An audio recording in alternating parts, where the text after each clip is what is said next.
All information contained in this podcast is general in nature and does not consider your individual circumstances. You should consider the appropriateness of this information with regards to your individual objectives, financial situation, and needs. Welcome to Sharing More Than the Sheets, a podcast to help you and your partner make better financial and lifestyle decisions so that you can both focus on the things that you love. I'm your host, Michael Khouri, financial planner, green thumb, husband, and just dad.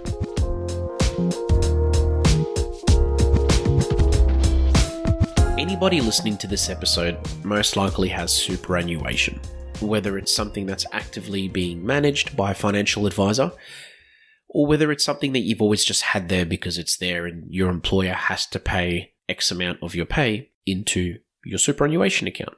Today I wanted to talk about returns, and this is a pretty hot topic depending on when you are listening to this episode. Returns are always talked about in the media. I guess the media like to talk about anything that shocks people, but these things are always talked about in the media. And super funds now have an obligation to report their returns and to essentially notify their members if they're underperforming, if they're in some particular investment options. And this is what I wanted to talk about today.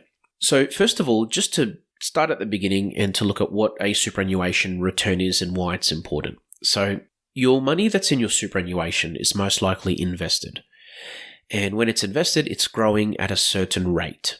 So the money that's in there, even if you're not putting anything in your superannuation, if it's invested, would hopefully be growing. And the idea there is that your account is growing by what you're putting in, but also when that money is invested, it's also working behind the scenes if it is invested. Now, returns are important because obviously, a 10% return over the next 10 years is going to help you make a lot more money than a 6% return, for example. But the issue that I find a lot as a financial advisor when I talk to clients is just them understanding what the differences are what the differences are between super funds if one's performing better than the other.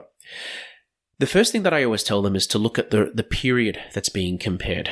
So if somebody's comparing, well, first of all, actually, just to backtrack even more, when comparing super funds, it's really important to always remember that past performance is not an indicator of future performance. So if you look at the fine print and most billboards that you see for super funds, there'll always be a little line that says that. Secondly, when you are comparing them, it's really important to look at the periods that you're looking at. So, for example, just because a fund has performed at, say, 12% in the last 3 years, it doesn't mean it's done that well over the last 10 or 15 years.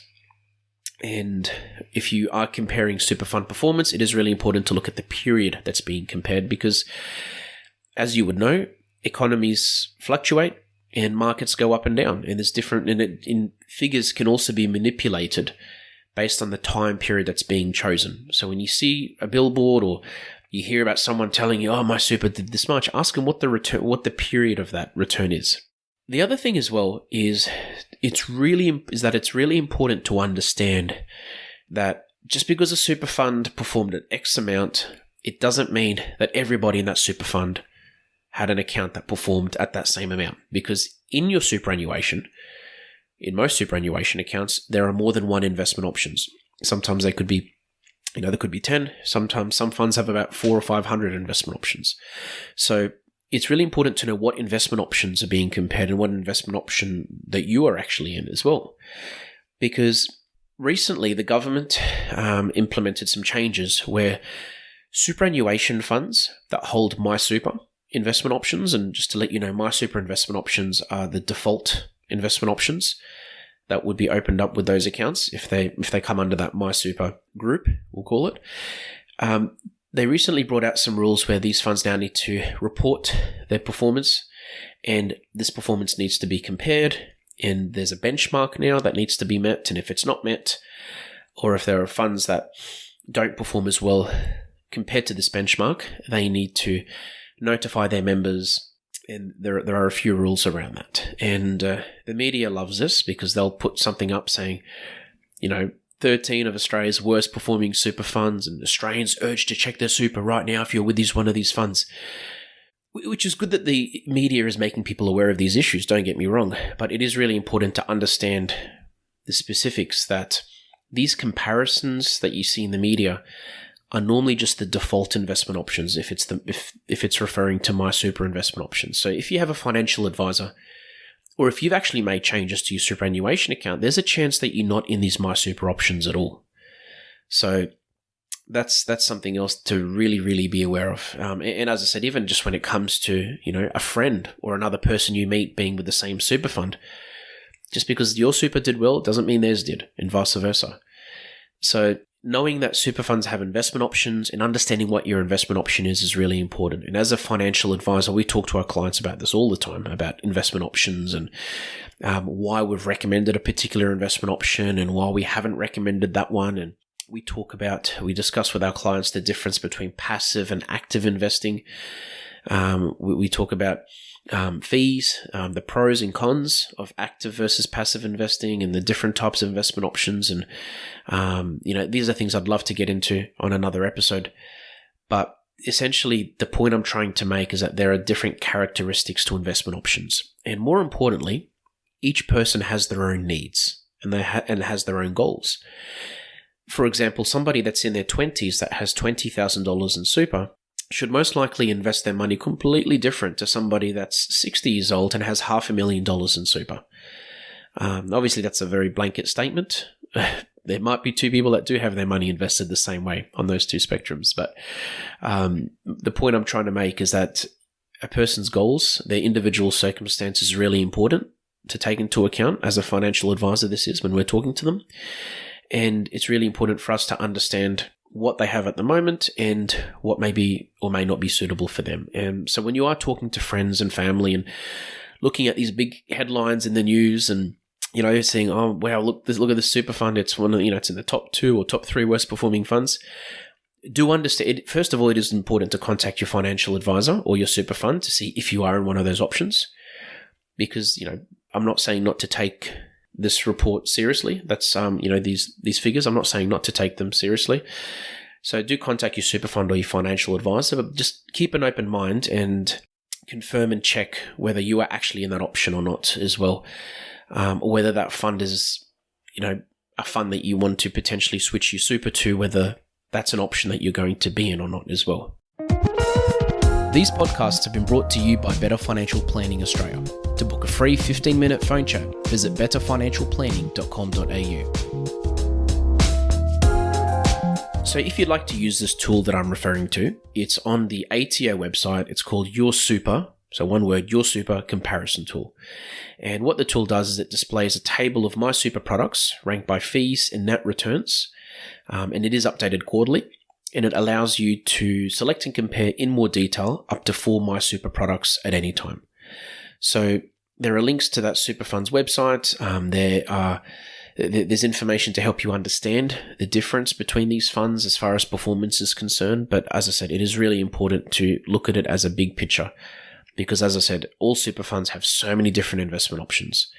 And on that note as well, something that I really need to talk about is the amount of risk being taken on.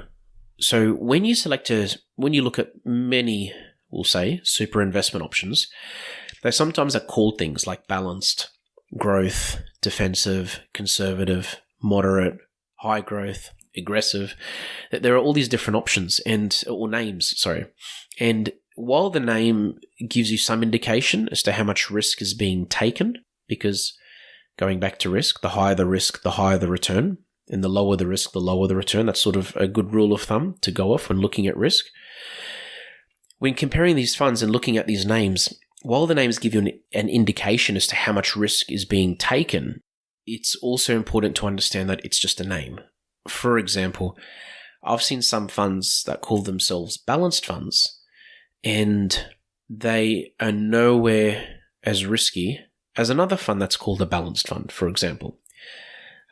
Because one fund will have a lot more growth assets, for example, like Australian shares, international shares, and property, compared to another fund, which has more defensive assets like cash and fixed interest and bonds and things like that. So just because two funds are called balanced, it doesn't mean that they should be compared as apples to apples, because, as I said, one could be so much more risky than the other, and you wouldn't actually know unless you actually looked at the asset allocation to see which one has more growth assets than others. So I apologize if I'm using terminology that may be slightly confusing, but this is where it does help to have a financial advisor to help you with these things so that you understand the difference. Because when you're looking at risk is such an important part of what we do, or what anyone should look at when investing. And superannuation is investing.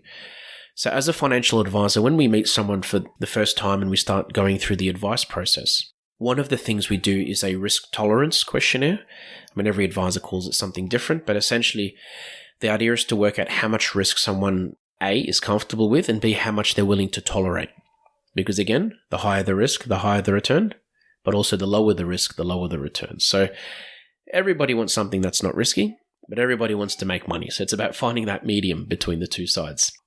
So the first thing to look at is what type of an investor you are and how much risk are you comfortable with. And part of that normally would come down to how long you want to invest for, because if you're investing for your retirement, which is in 30 years, you're going to most likely invest your money completely differently to somebody that's saving for retirement that's happening in about 3 years, for example. The other thing is that there are different types of investment options, and that all comes down to how hands-on you want to be. There are some which are pre-mixed.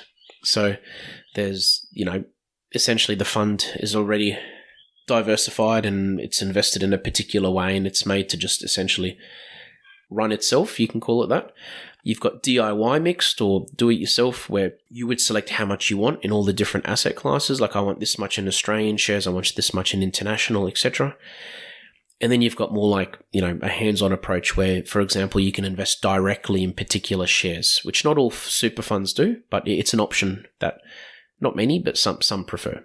So once you know these things as well, it really helps you understand what type of an investment option suits you. And again, how much risk you're actually willing to take. And this needs to be reviewed regularly as well. So as a financial advisor, we regularly review people's risk tolerances. We regularly review their investment options. We look at someone's goals and what they want to achieve, when they want to achieve it, and what they need to do to maximize their chance of achieving it. So again, a lot of this is not a set and forget. If any, none of it is really a set and forget. It's something that does need to be monitored. The worst thing you can do with anything, but especially superannuation, is just assume it's working. The worst thing you can do is just assume what you set up 5 years ago is still doing its job and is still appropriate.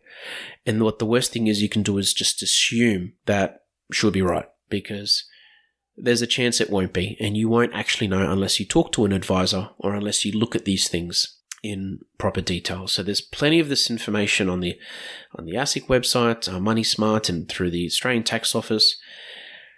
But I really hope today has helped you understand, the differences between some types of investment options and others, and why returns are important but need to be considered with many other factors when looking at your superannuation to make sure that your super is as super as it should be. Thanks for joining us on Sharing More Than the Sheets. Please make sure you subscribe to be updated with future episode releases, and feel free to share this episode with any friends or family that you think it might benefit. Please visit us at sharingmorethanthesheets.com.au to submit questions or requests for future podcast topics.